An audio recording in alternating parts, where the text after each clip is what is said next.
Hi guys, welcome to Learning Electronics Repair, and I have a soldering iron here. This is from Miniware, the TS21 precision soldering iron. So this is one of these very small portable soldering irons, and this is tiny, really is tiny. We have some like sleeves, heat shrink. I bet these wrap around the soldering iron. Little booklet. One soldering iron. Although it's tiny, there's some weight in that actually. That's surprisingly heavy for the size of the thing. And a little knife type tip. Not my favourite, but I can use them because I've done a number of reviews and they come with these. Okay, so this is like a C210 tip, I would say. Yeah, I have various ones already. C210, definitely one of those. Well, yes, they fit, but I'll put the one that came with it back into the soldering iron, and then let's have a look at the specifications for this. And we see this is just over €30 on AliExpress. Free shipping. Okay, so that's the price of this. It's rated as 100 watt. It doesn't come with a power supply. It mentions it is C210, so I was correct there in the type of tip. That means you can easily find a lot of tips for this. So let's put this little soldering iron through its paces. Looking at the user manual, first thing I'll mention, it's just telling us here after continuous operation at full power for 5 minutes, above 350C, or continuous use for 40 minutes, the actual controller, the handle, will reach over 50 degrees centigrade. So this probably is not intended for continuous use, but then if you were doing continuous use, you would almost certainly be using a bench soldering iron station. Okay. 2 buttons, 5, 6, so it's a 2-button operation, OLED screen. It has a ground wire screw, so you can ground this if you wish. And it tells us that it works with a USB Type-C PD power supply. Okay. And gives us some ratings, 100 watt, 60 watt, and so on. Or you can run it from a DC power supply, but only up to 60 watts. Okay. PD power supply up to 100 watts. It also mentions that we can set the power in the menu, so by default it's set at 60 watt. We need to increase that to 100 watt if we want to get that out of it. Okay. And another interesting or useful point, it has a boost mode. Okay. And we can again change the temperature for the boost mode.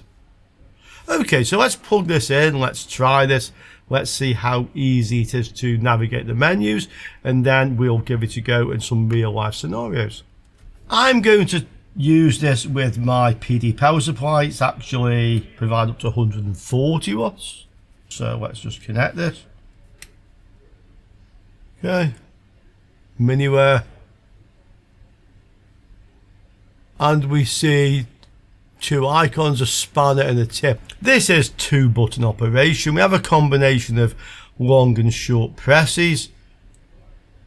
Basically, short press on here will take you into the various options. Okay, idle, timeout, user settings, advanced settings, so we can do things like right or left-handed operation. We can step through. So power settings, to go into one of these menus we hold this button down, so now we're in minimum volts. This is regarding if you run it from a battery. Okay. Again, this 1 volt set is regarding battery use. Maximum power. So I've changed this one to a 100 watts. To do that, by the way, you just hold that one down. And now we can actually change the value. Okay, with short pressing. So 100 watt. To store that, you have to wait 5 seconds. There isn't a store button. Okay. To come out of the menu, long press on this one. Okay.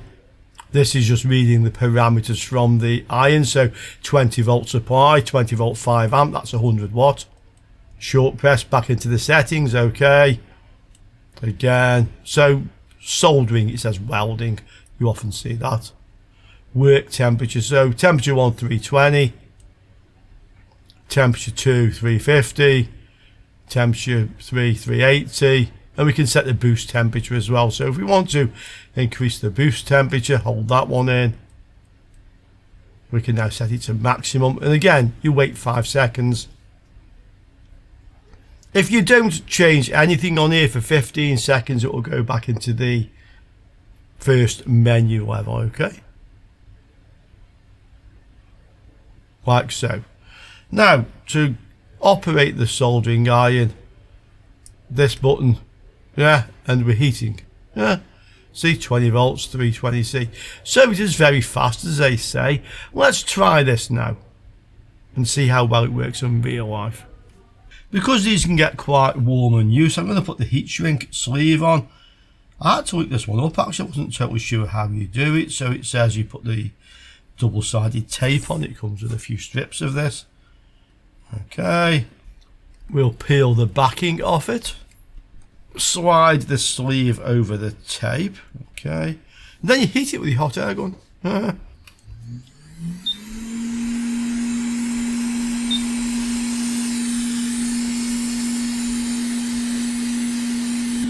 You have a choice of black, red or green. Oh, and I've just noticed, by the way, by tilting it, you can change the direction of this display. Yeah, so obviously if you were left-handed, the idea is here, yeah, if you hold it left-handed it goes that way, and if you hold it right-handed it goes this way.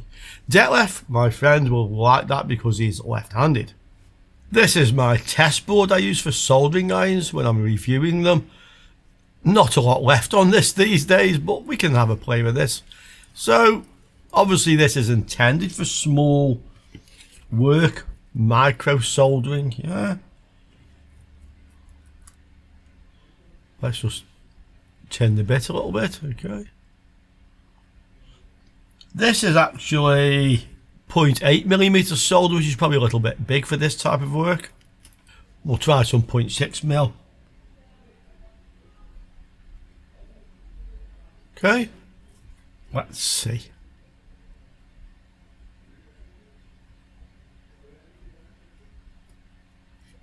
Yeah, that came off easy. Yeah, stuck to the soldering iron, of course. Okay, let's try stick this back on again. So to do this I need to get it actually at the end of the tweezers. Okay, I'm using the tweezers left-handed, I am right-handed.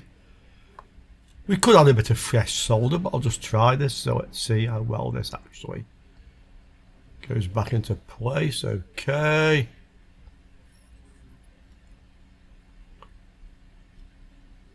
Yeah, on but not very tidy. We'll add a bit of fresh flux.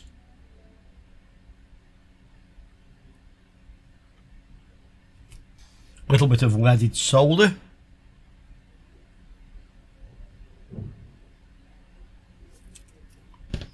And we'll go again.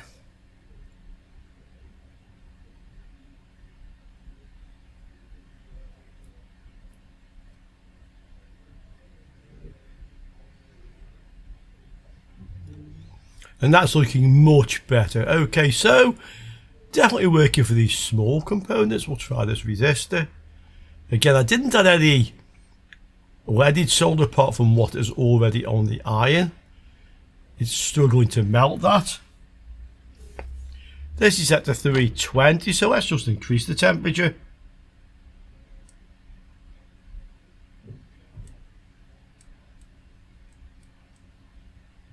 $380. Okay. Try again.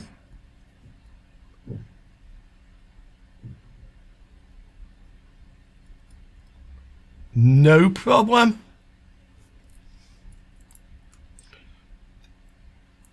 We'll just tin that, so this is a bit of leaded solder, a little bit of fresh flux. Here's our resistor.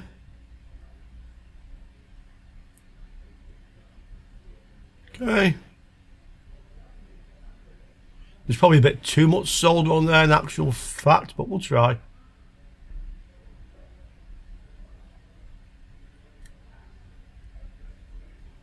We go. I'm doing this with a USB microscope, by the way, so I have no depth perception. I'm sure I could do better with the optical microscope. Let's just clean that up and have a look to see how well that worked. Okay, so with the microscope, some very high magnification there, so even breathing on this causes it to move really. We can see it's soldered, one end isn't quite so well soldered, so let's just try and fix that.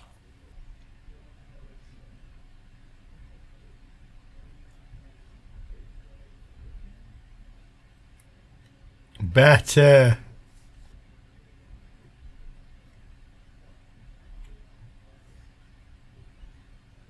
Okay, yeah, I'd say that is acceptable. Okay, I'd be interested to try this compared to my bench C210 soldering station. That's the Sugon T26D. That's this one. Okay, I fitted the same type tip. Okay, you can see same tip, not the same one but the same type. I have this set at 380 degrees, so same temperature. Let's give this a go. We'll make a direct comparison. So I've put a bit of flux on here. Okay.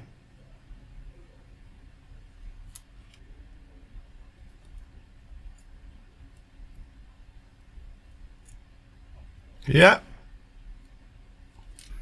I'll go for one at the other end of that row because I want to get a fair comparison. Yeah. So this end isn't warmed. Take this one off. Same thing.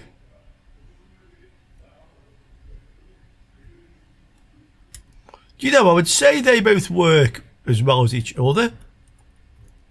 I mean, I'll let go of the part, but yeah, apart from that.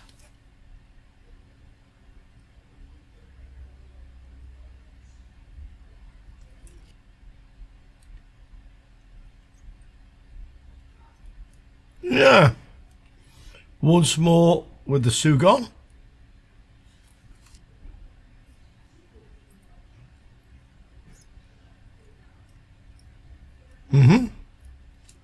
I've just realised, by the way, I have this set to 350. The other one was set to 380, and yet this was doing just as good a job from what I could see. So given the fact this is inexpensive and the other is rather an expensive soldering station, I would say performance-wise is about what you'd expect. They are the same. So cheap, but not cheaply built. Admittedly, you do need to have a PD power supply, 100 watts, and that would cost you more than the soldering iron. But let's face it, these days a lot of us have these around the workshop. Yeah, if you already have a suitable power supply and you want to save some money for the same sort of performance, I would go with this. I'd have to have a stand with it. I'm not a great lover of portable soldering irons, but then I do a huge amount of bench-based repair work, okay? Another thing, this is obvious, but I'm going to mention it anyway. This is intended for small components, micro soldering. You're not going to be using this for soldering cables and things. Well, not big heavy ones anyway. But, you know, the days when we only needed one soldering iron, like in the 1980s and 90s maybe, are long gone. I mean, these days I have 3 soldering stations on the bench. One effectively the same as this one. One that uses the much bigger tips, C470, or I can put C245 in it.